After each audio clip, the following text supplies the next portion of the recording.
सौर ऊर्जा काही लोकांसाठी ही आपल्या ग्रहाचा तारणहार आहे, तर काहींच्या मते हा एक महागडा घोटाळा आहे.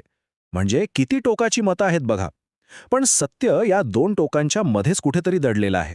चला तर मग या विश्लेषणात आपण याच गोंधळाच्या पलीकडे जाऊन सौर ऊर्जेचं खरं चित्र काय आहे ते पाहूया. तर आपण या प्रवासात सौर ऊर्जेचा हा विरोधाभास उलगडणार आहोत. आपण या 5 मुख्य मुद्द्यांवर लक्ष केंद्रित करणार आहोत. चला, सगळ्यात आधी हे समजून घेऊया की एकाच तंत्रज्ञानाबद्दल लोकांमध्ये इतकी वेगवेगळी आणि टोकाची मतं का आहेत. हे वाक्य एकदम परफेक्ट आहे, नाही का? पण असं का होतं? एकाच टेक्नॉलॉजीबद्दल इतके वेगळे अनुभव कसे येतात? काही जण म्हणतात की यामुळे त्यांचं वीज बिल अक्षरशः 0 झालं, तर दुसरीकडे काही जण म्हणतात की आम्हाला तर अपेक्षेप्रमाणे काहीच फायदा झाला नाही. आणि हे बघा, हे चित्र आपल्याला रोज दिसणाऱ्या बातम्यांसारखंच आहे. एकाच वेळी सौर ऊर्जा, जगातील सर्वात स्वस्त, आणि दुसरीकडे एक मोठा घोटाळा कशी का असू शकते? याचमुळे तर सामान्य माणसाचा गोंधळ उडतो. पण काय होईल जर आपण या नायक खलनायकच्या वादाच्या पलीकडे पाहिलं तर? म्हणजे भावनिक दृष्टिकोन बाजूला ठेवून सौर ऊर्जेकडे फक्त आणि फक्त एक आर्थिक साधन म्हणून पाहिलं तर कदाचित आपल्याला खरं चित्र स्पष्ट दिसेल. चला तर मग ह्याच्या क्षमतेपासून सुरुवात करूया, जी खरोखरच अविश्वसनीय आहे. हा आकडा बघा, 1,73,000 टेरावॉट्स इतकी प्रचंड सौर ऊर्जा प्रत्येक क्षणी आपल्या पृथ्वीवर पोहोचत असते. ही ऊर्जा आपल्या संपूर्ण जगाच्या गरजेपेक्षा तब्बल 10,000 पटीने जास्त आहे. विचार करा, हा एक प्रकारे ऊर्जेचा महासागरच आहे, जो आपल्याला पूर्णपणे मोफत मिळतोय. आता तो प्रचंड आकडा प्रत्यक्षात कसा दिसेल हे समजून घेण्यासाठी हा एक प्रसिद्ध विचारप्रयोग पाहूया.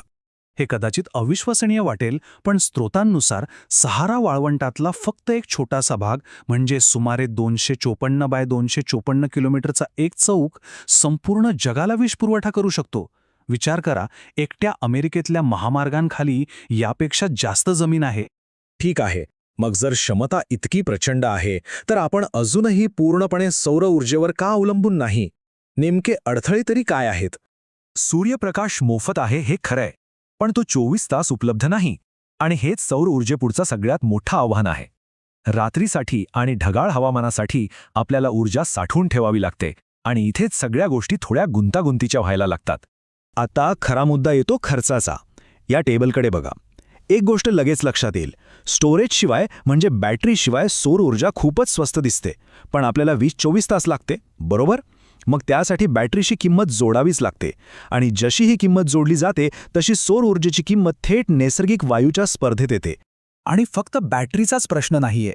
हे पॅनल कुठे बनवायचे, तयार झालेली ऊर्जा हजारो किलोमीटर दूर कशी पोचवायची, आणि पॅनल जुने झाल्यावर त्यांचं काय करायचं, हे सगळे प्रश्न सौर ऊर्जेच्या समीकरणात येतात, आणि ते खूप महत्त्वाचे आहेत.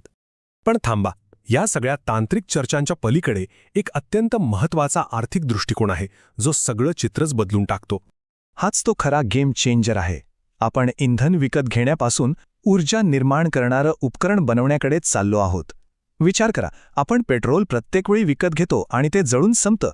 या उलट सौर पॅनल म्हणजे आपण एकदाच एक मिनी पॉवर प्लांट विकत घेतो, जो पुढची 25 वर्षे आपल्याला मोफत वीज देत राहतो.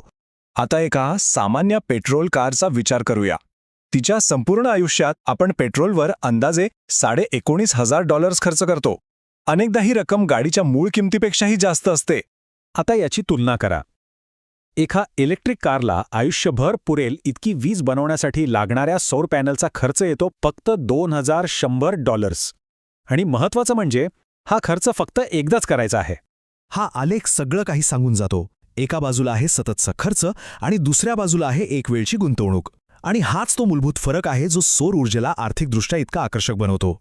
यालाच बिझनेसच्या भाषेत म्हणतात कॅपेक्स विरुद्ध ओपेक्स. सोप्या भाषेत सांगायचं तर सौर पॅनल बसवण्याचा सुरुवातीचा खर्च म्हणजेच कॅपेक्स, हो तो जास्त आहे. पण एकदा का ते बसवले की चालवण्याचा खर्च म्हणजे ओपेक्स, तो जवळजवळ 0 आहे. का? कारण सूर्यप्रकाश फुकट आहे.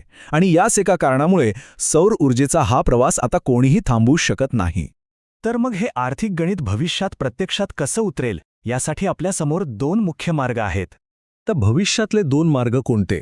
एकीकडे आहेत शहरांना वीज पुरवणारे मोठे मोठे सोलर फार्म्स, आणि दुसरीकडे आहेत प्रत्येक घराच्या छतावर बसवलेले वैयक्तिक पॅनल.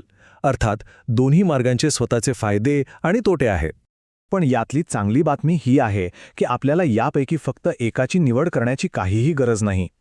स्रोतांनुसार सर्वोत्तम भविष्य हे या दोन्हींच्या मिश्रणातूनच तयार होणार आहे. शहरांना ऊर्जा देण्यासाठी मोठे सोलर पार्क असतील आणि त्याचवेळी वैयक्तिक घरं आणि लहान वस्त्या रूफटॉप सोलरद्वारे ऊर्जेच्या बाबतीत स्वावलंबी बनतील. आणि हा प्रश्न आपल्याला तांत्रिक आणि आर्थिक चर्चांच्या पलीकडे विचार करायला लावतो. जर तंत्रज्ञान तयार आहे, आर्थिक गणितही जुळत आहे, तर मग खरा अडथळा कुठे आहे? कदाचित तो तंत्रज्ञानात नाही, तो आपल्या विचारांमध्ये आणि आपल्या धोरणांमध्ये आहे. यावर नक्कीच विचार करायला हवा.